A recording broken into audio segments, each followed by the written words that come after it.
But speaking of, Shut we're up, going to we're man. going to transition out of the NBA. We've done an hour and almost an hour and a half of NBA. Let's get to Coach Howard, Oh, Juan? because his head is shaking right now. So I think you all saw it. Juwan Howard gets into it with Wisconsin coach. Long story short, Juwan Howard's pressing. Wisconsin called the timeout. Juwan Howard's not happy about it. It's like, dude, you're pressing.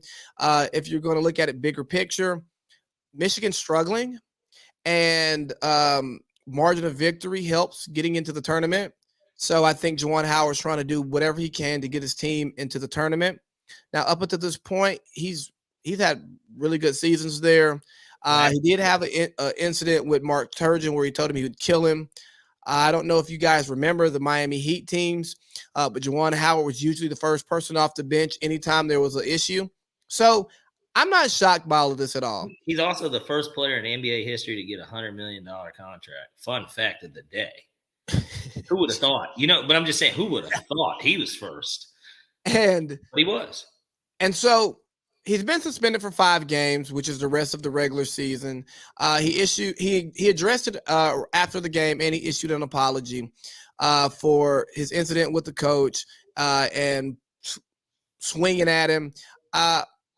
You can look at this from so many different places. So, Parlay Pete, where do you fall on this Juwan Howard shit? When I originally saw it, I thought he was going to get fired, just because the optics of it looked really bad, and then he not only, from what you saw, initiated the contact, but at the same time, then he got his players involved, which is even more dangerous and just not the right. You're supposed to be the leader of these young men. Their parents entrusted you. At the end of the day, everybody's for themselves. You've got to take accountability for your actions. Those guys are still over 18. Some 17, but most of them over 18. So you're an adult at that point. So you got to take responsibility for your actions. But him kind of what appeared to be inciting a fight, not to be confused with the riot that was done in the United States, inciting a fight. It didn't look very good. But then when you look closer at it, and the situation around it, and Juwan basically just told the coach, I'm going to remember that timeout. And then the coach coming up to him and grabbing him on the arm. And then he's basically like, don't touch me. And then, they're getting in each other's face. Then everybody's getting in between them. And then I don't know they never said what the assistant coach that he smacked said. But it had to have been something. There's no way he just put his hands on him for nothing.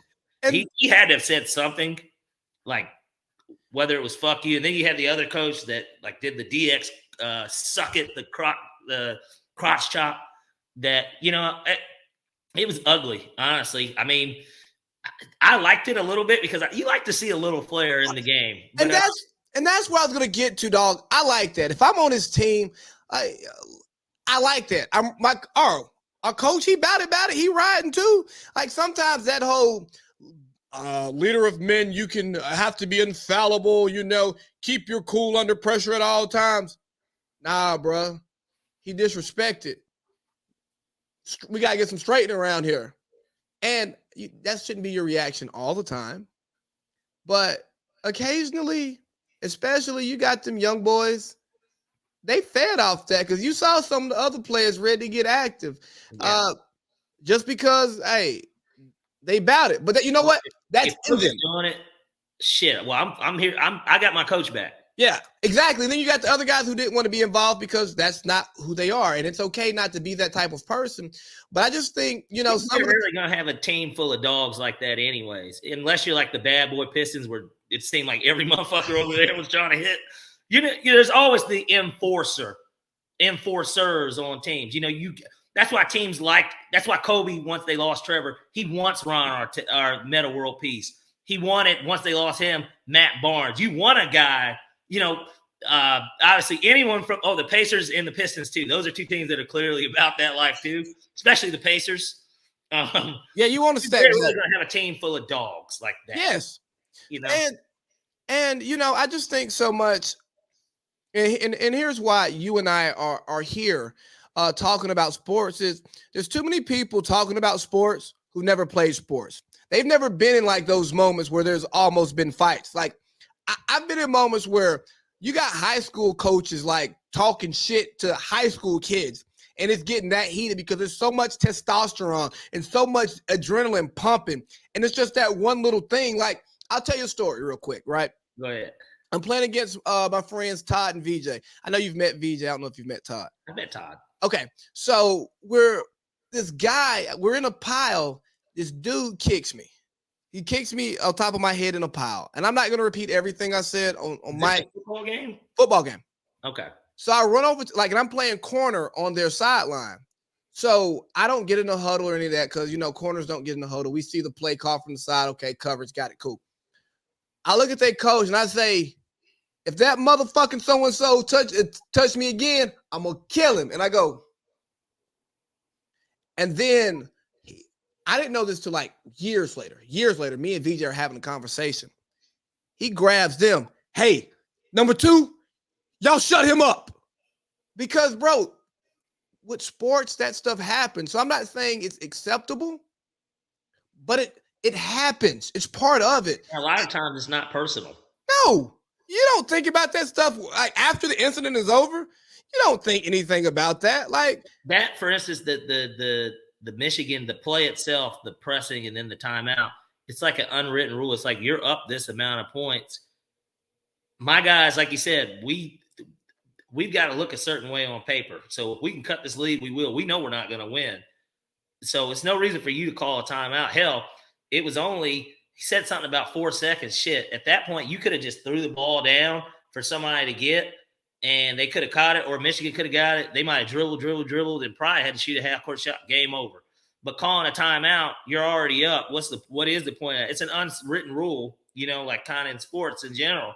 And to get back to even what you're saying, I don't have any personal stuff with coaches, but obviously I've got to see it many times, especially AAU ball. The shit happens all the time. Fights, that stuff happens. Oh yeah, bro. That's and even I look at something like this, Colin, obviously being good friends with Colin Sexton, Cavalier. There's a clip on YouTube of him. Obviously he's a meme for looking at a player a certain way, but there's a clip of him on YouTube talking shit to Penny Hardaway. Before Penny was the coach at Memphis, he was coaching his son, and he looked at Hardaway dead in his fucking eye and told him, "Your son is trash," and proceeded to fuck him like on the court, like what I mean. And just, I'm talking. He's all at the free throw line, and Penny's on the other end. He's yelling back, "Trash!" But and that's sports. It doesn't mean that Colin was trying to make a name for himself or didn't have respect for Penny Hardaway and what he's given to the game. He was telling him how it was, and it was probably some shit going on where he might have been telling his son, lock his ass up, show him. Yes, man, and that's just sports culture, man, and that's why I hate when you get these people in their moral high horse saying, like Chris Broussard he needs to be suspended for the rest of the season and possibly fired. Like, this is unacceptable. Well, man, dog, you played college ball, man. Stop. You mean to tell me you've never got into it with a coach? Like, you've never heard a coach be like, burn him. Or oh, yeah, cook his ass. Cook who? Cook what? Right. Come here. Hey, no. Give me the ball. Who he cooking? Then you get that shot.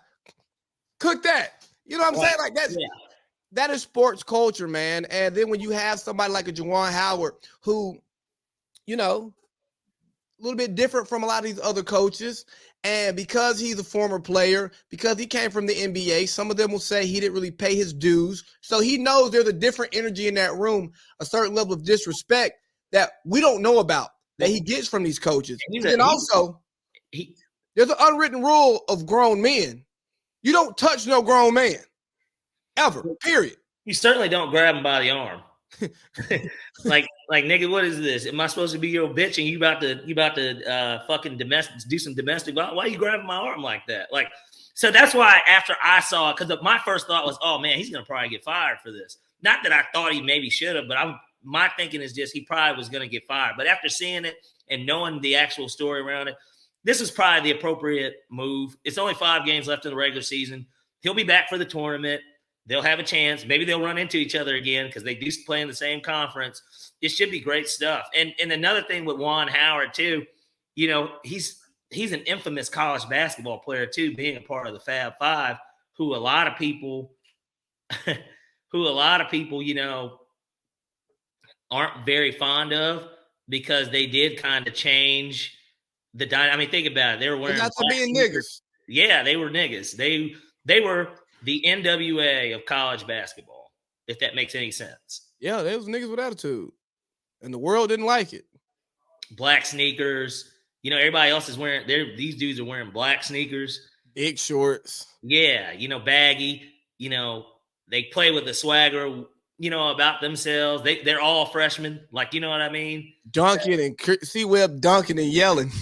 Well, think about it. Right. And then when you think about it, they're the first of these freshmen coming out and doing it.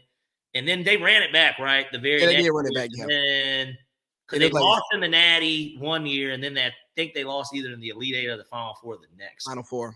Yeah. And so they just changed the complexion of college basketball, especially in a time where some people would call maybe the golden era of college basketball too, that Leitner, UNLV, Kentucky, all those great college teams in the 90s.